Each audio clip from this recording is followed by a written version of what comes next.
कृष्णा। आप सबको अपूर्व गोपिका का दंडवत प्रणाम। राधा रानी, कृष्णा प्रेयसी। कौन है ये राधा रानी और इनके नाम की क्या महिमा है? तो चलिए सुनते हैं। एक गांव में भागवत सप्ताह चल रहा था। लोग बड़े मनोयोग से आ रहे थे। तो भागवत कथा के तीसरे दिन वहाँ के प्रमुख सेठ जी आए और महात्मा जी से बोले, महात्मा जी, आज का सत्संग बहुत ही बढ़िया था। मैं 3 दिन से लगातार भागवत कथा सुन रहा हूँ और महिमा सुन रहा हूँ, और आपने अभी हाल ही में नरक लोकों का वर्णन किया है और उसमें बताए हैं कि 28 प्रकार के बड़े भयंकर नरक होते हैं कि किस कर्म के कारण किस प्राणी को कौन कौन सी यातनाएं भुगतनी पड़ती हैं, और यमराज अब किस तरह भगवान का नाम ना लेने वालों को कभी नहीं बख्शते। तो मेरा एक दुख है कि जो मेरा भाई कभी भी भगवान का नाम नहीं लेता, वो एक नंबर का नास्तिक है। तो मुझे उसकी बहुत फ़िक्र होती है कि अपनी इस नादानी के कारण वो तो नरक की यातनाएं सहेगा। अरे महात्मा जी, मैं आपके पैर पड़ता हूँ, कृपा करके मेरे भाई को नरक यातनाएं भोगने से बचा लीजिए। उसके सिर पे हाथ रखिए और किसी तरह वो भगवान का भक्त बन जाए। महात्मा तो होते ही दयालु हैं। उन्होंने कहा, तुम फिक्र मत करो सेठ जी, कल मैं आपके घर भोजन पे आता हूँ और आपके भाई से भी मिल लूँगा।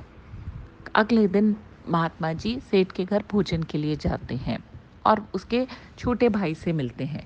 तो छोटा भाई कोई उनका ना स्वागत सत्कार के लिए खड़ा होता है और अपने कमरे में अंदर चला जाता है। तो महात्मा जी घूमते घूमते उसके पास आते हैं और बोलते हैं, कैसे हो बेटा, क्या हाल चाल?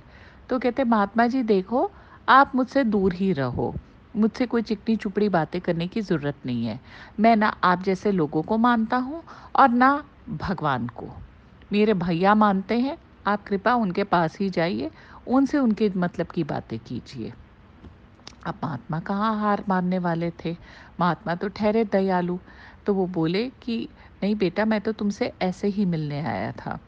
और बाहर जाके सेठ जी बड़े उदास होते, कहते, देखा, नहीं माना ना, नहीं वो बोला ना भगवान का नाम। अरे कुछ तो करो कि मेरा भाई भगवान का नाम लेने लग जाए। महात्मा जी ने कहा, आज मैं आया हूँ तो कुछ ना कुछ करके जाऊँगा। एक काम करो, तुम और अपने परिवार को लेकर अब बाहर बैठ जाओ। हो सकता है अंदर कुछ आवाज़ें आए, चीखने चिल्लाने की आवाज़ आए, बचाओ बचाओ की आवाज़ आए, लेकिन तुम्हें कसम है तुम अंदर नहीं आओगे। सेठ जी मान जाते हैं और अपने परिवार वालों को लेकर बाहर बैठ जाते हैं। अब महात्मा जी दरवाज़ा बंद करते हैं और फिर उससे मिलने जाते हैं। कहते, तुम फिर आ गए? तुम्हें कहा ना मुझसे मतलब रखने की ज़रूरत नहीं है। वो बोले, महात्मा बोलते हैं, नहीं मतलब तो रखने की ज़रूरत है मुझे तुमसे। अब तुम सीधे सीधे राधे राधे बोलो। तो वो बोलता है, नहीं, मैं कोई भी ऐसा नाम नहीं लूँगा। बोलो बेटा राधे राधे। वो कहता है, नहीं, कुछ भी हो जाए मैं ये नाम नहीं लूँगा, मैं भगवान का नाम नहीं लूँगा।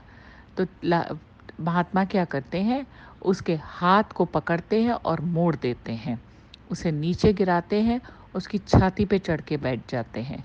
देखिए, चाहे वो आदमी उनसे छोटा था, लेकिन महात्मा में अपने तप की इतना बल था, अपने जप का इतना बल था, इतनी सुजागी थी, और वो लीला रच रहे थे कि वो ये करने में कामयाब हो गए। कहते, बोल, बोलेगा राधे राधे, बोल राधे राधे। तो इतनी ज़ोर से उसकी बाँह मोड़ी होती है कि उसको लगता है कि अरे, ये तो महात्मा ने तो कोई और ही रूप धर लिया है, ये तो बड़ी गुंडागर्दी है। तो किसी तरह अपना पीछा छुड़ाने के लिए बोल देता है, राधे राधे। तो महात्मा कहते हैं, हाँ अब ठीक है, और उसे छोड़ के चल पड़ते हैं। बाहर सेठ जी को कहते हैं, मेरा काम हो गया। वो बोले, अंदर बड़ी आवाज़ें आ रही थी। कहते, कोई बात नहीं, इसीलिए मैंने कहा था कि जब सीधी उंगली से घी ना निकले तो टेढ़ी उंगली से निकालो। ऐसे कह के महात्मा जी अपने शिविर में वापस चले जाते हैं भागवत कथा करने के लिए। जब सेठ जी अंदर आते तो उनका भाई कहते, अरे ये किसको पकड़ लाए थे, ज़बरदस्ती मुझे बोले राधे राधे बोल। तो सेठ जी भी मुस्कुरा पड़ते हैं कि चलो, कुछ तो संतों की कृपा हुई, संत ने कृपा करके गए हैं, और वो संतुष्ट हो जाते हैं। कुछ साल बाद उस आदमी की मृत्यु हो जाती है। मृत्यु होती है तो यमदूत उसे यमराज के पास लेके आते हैं। चित्रगुप्त जी उसके कर्मों का ब्यौरा देखते हैं। जब कर्मों का ब्यौरा देखते कहते यमराज जी, इसने तो ज़िंदगी में कोई अच्छा काम किया ही नहीं, चतुराई की नहीं, बस कुछ उल्टे सीधे धंधे करता रहा। कह रहे इसलिए कुछ भी नहीं किया? कह रहे नहीं। तो कह रहे जाओ इसे नरक ले जाओ। नरक ले जाते एकदम चित्रगुप्त जी कहते रुकिए रुकिए महाराज, ऐसा प्रतीत होता है कि इसने जीवन में एक बार साधु का संग किया था, बेदिले ही सही इसने राधा राधे बोला था। अच्छा, राधा राधा बोला था? हाँ, और अपने भाई को शिकायत करने के लिए एक बार और राधा राधा बोला था। तो इस हिसाब से तो इसको कुछ क्षणों के लिए हमें राधा नाम की इसको महिमा देनी पड़ेगी। तो उसे बोलते हैं भाई क्या चाहता है? नरकों में तो तू जाएगा, पहले तू राधा नाम का प्रताप चाहता है या तू नरक? तो कह रहे देखो जी मुझे तो नरक जाना ही है, मुझे राधा नाम का प्रताप दे दो। अब यमराज जी बड़ा सिर खुजाते हैं, उन्हें समझ नहीं आता कि एक क्षण का नाम देने का क्या फल होगा। तो वो ब्रह्मा जी के पास जाते हैं, ब्रह्मा जी को सारी स्थिति से अवगत कराते हैं।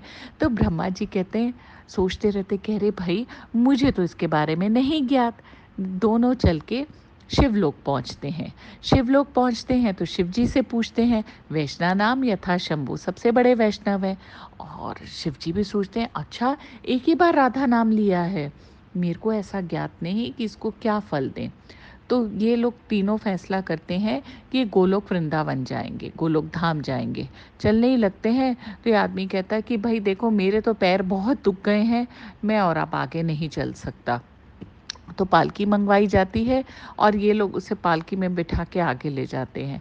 जैसे ही कृष्ण लोग पहुंचते हैं, कृष्ण को अवगत कराते हैं कि बोलिए भगवान अब क्या करें, इसने राधे राधे का नाम लिया है। राधा रानी पास ही बैठी थी तो जोर से हंस पड़ती है। तो कृष्ण बोले राधे तुम क्यों हंसी? कह रहे लो, इन लोगों को अभी तक यही नहीं पता चला कि जो एक बार राधे राधे नाम लेता है वो मेरी शरण में आ जाता है, वो मेरे दर्शन सीधे सीधे गोलोक धाम में ही पाता है। और देखो एक बार राधे राधे नाम लिया तो यमराज शिव और ब्रह्मा इसे पालकी में बिठा कर लाए हैं। इसने यही नहीं, इसने यमरा नरक जाने के बजाय ये इसने ब्रह्मलोक के दर्शन किए, शिवलोक के दर्शन किए और गोलोक के दर्शन अब ये कर रहा है। तो देखा दोस्तों, तो कैसे श्री कृष्ण कहते हैं हाँ ये मेरी राधा रानी है ही ऐसी, राधा रानी का नाम है ही इतना महिमामय कि जो एक बार राधा जप लेता है, राधा के चरणों में शरण पा लेता है। ऐसे ही नहीं भजन बना कि राधे राधे जपो चले आएंगे बिहारी, तो राधे राधे बोल बरसाने में डोल, ओ मनवा राधे राधे बोल।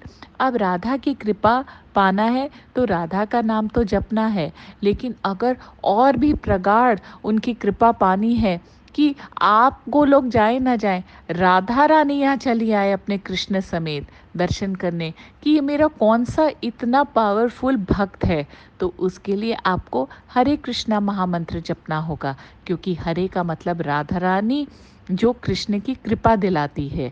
तो दोस्तों जपते रहिए और खुश रहिए। हरे कृष्णा कृष्णा कृष्णा हरे हरे, हरे राम राम राम हरे हरे। कथा पसंद आई हो तो कमेंट सेक्शन में राधे राधे ज़रूर लिखिएगा। हरि बोल।